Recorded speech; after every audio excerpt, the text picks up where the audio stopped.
Hello student, welcome to all. आप सभी का स्वागत है आपके अपने channel H P Singh academy, या फिर जिसका नाम अब सफलता तक हो गया है। इसमें मैं हरभजन सिंह आज एक आपका न्यूमेरिकल डिस्कस करूंगा, और ये न्यूमेरिकल बहुत ही आपका इम्पोर्टेंट है बोर्ड परीक्षा की दृष्टि से। तो इस इम्पोर्टेंट न्यूमेरिकल के बारे में हम लोग चलते हैं, जिसमें आपका आंतरिक प्रतिरोध और धारा का मान ज्ञात करना होता है। तो बेटा एक इस न्यूमेरिकल को देखेंगे, ये ऐसे समझ लो आपको रट ही लेना है कैसे भी करके। बहुत ही इम्पोर्टेंट है और बड़ा सरल भी है, कोई ज़्यादा टफ नहीं है।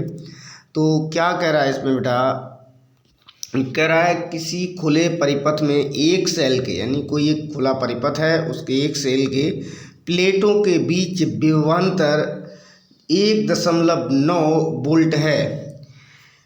इस सेल को 3 ओम प्रतिरोध से जोड़ने पर इनके प्लेटों के बीच विभवांतर 1.5 वोल्ट हो जाता है। विद्युत परिपथ बनाकर सेल का आंतरिक प्रतिरोध एवं 3 ओम के प्रतिरोध में बहने वाली विद्युत धारा का मान ज्ञात कीजिए। ये आपसे ज्ञात करवा रहा है। बड़ा ही अच्छा प्रश्न है, बहुत ज़्यादा इम्पोर्टेंट प्रश्न है। तो बेटा हम इसको डिस्कस करेंगे प्रश्न को। तो देखेंगे इसमें पहले आपको जो दिया है वैल्यू, वो आपको ई का मान एक दे रखा है। आपको ई का मान विद्युत वाहक बल जो दे रखा है वो कितना दिया है, ईएमएफ जिसे हम लोग बोलते हैं। तो वो बेटा आपके पास में है ई बराबर 1.9 वोल्ट दिया है। इसके बाद में एक दिया है बाह्य विभवांतर। बाह्य विभवांतर जो वी है, वी का मान दिया है 1.5 वोल्ट।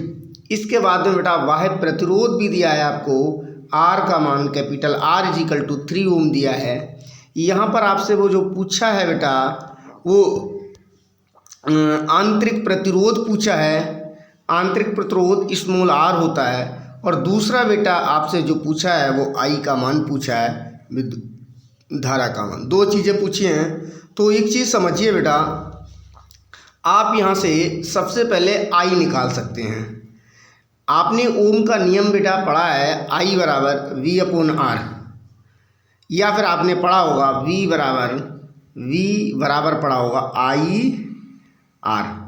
वी बराबर आपने आई आर पढ़ा होगा। तो यहीं से बेटा आई की अगर हम लोग वैल्यू निकालेंगे तो आई बराबर वी अपॉन आर हो जाएगा। कितना हो जाएगा, आई बराबर वी अपॉन आर।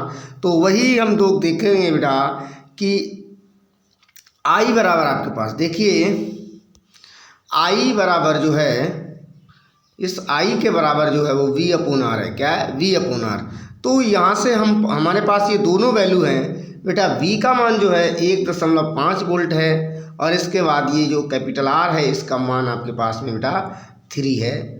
तो इसका मतलब है आप लोग ये मान रखे, आपने वी की जगह पे कितना रखना था आपको, 1.5 वोल्ट, और आई की जगह पे आपने रखना, जब आपने यहाँ पर बी और आर के मान रखे बेटा, तो ये आपके पास जो बना है वो 1.5/3 बना है। अब ये 5 से काटोगे 5, यानी 3 से 5 बार जाएगा, 5 टाइम्स जाएगा, यानी 3 पंजे 15। तो यानी कि 5 बार गया। एक अंक के बाद देखो यहाँ पर पॉइंट था आपका बेटा 1.5 है, तो यहाँ पर एक अंक के बाद पॉइंट है। तो इसका मतलब है एक अंक पीछे से गिनेंगे आप, और पीछे से गिन के एक अंक के बाद पॉइंट लगा देंगे। तो ये बेटा आपके पास कितना आ जाएगा, 0.5। और विद्युत धारा का मान बेटा आपका एम्पियर में आता है, तो इसलिए आपका मान जो आया 0.5 एम्पियर आ गया। ठीक है, आप लोग यहाँ तक समझे होंगे। तो एक मान तो हमारा आई का निकल आया। अब हमें स्मॉल आर का मान निकालना है। स्मॉल आर के लिए देखो, ये एक प्रतिबंध होता है आपके पास में, सूत्र होता है। यानी अब ईएमएफ ई और आंतरिक प्रतिरोध स्मॉल आर के लिए जो प्रतिबंध है, उस प्रतिबंध के बारे में बात करें हम लोग बेटा, तो ये ई बराबर होता है आपका आई ब्रैकेट के अंदर capital R plus small R. यानी कि ये जो प्रतिबंध होता है वो ई बराबर होता है आपका धारा तथा बाह्य प्रतिरोध प्लस धारा तथा आंतरिक प्रतिरोध का योगफल कैपिटल ई के बराबर होता है, यानी विद्युत वाहक बल के बराबर होता है, ईएमएफ के बराबर होता है। तो ये जो सूत्र है, इस सूत्र में हम लोग बेटा वैल्यू फिट करेंगे। और इस सूत्र में वैल्यू फिट करने के लिए आपके पास में बेटा कैपिटल ई बराबर जो दिया है वो 1.9 वोल्ट पीछे लिखा था हमने, कैपिटल ई बराबर 1.9 वोल्ट और आई का मान अभी आपने निकाला है 0.5 एम्पियर। और इसके बाद में आपके पास में कैपिटल आर का जो मान दिया था आपको वो 3 ओम दिया था और स्मॉल आर का वैल्यू आपको बेटा फाइंड करना है। तो आप यहाँ पे देख पाएंगे कि ये आपके पास है 1.9 और इस 0.5 की इस ब्रैकेट के अंदर गुणा कराएंगे, 3 के साथ कराएंगे तो 5 3 जा 15 हो जाएगा, यानी कि एक अंक के बाद पॉइंट है तो इसका मतलब 1.5 हो जाएगा। प्लस अब 0.5 की स्मॉल आर के साथ मल्टीप्लाई कराएंगे तो 0.5 स्मॉल आर आएगा आपके पास में।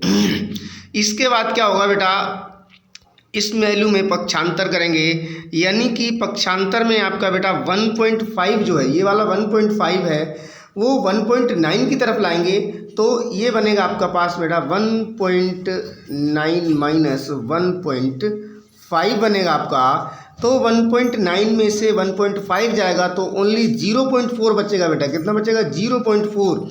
और इधर आपका चल ही रहा था 0.5 आर चल रहा था।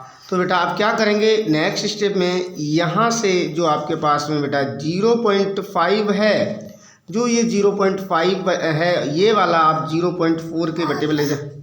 0.5 जो है वो आपको आर यानी कि 0.4 के बटे में ले जाएंगे तो स्मॉल आर बराबर बेटा आपके पास जो बनेगा वो बनेगा 0.4 अपॉन में 0.5 बनेगा।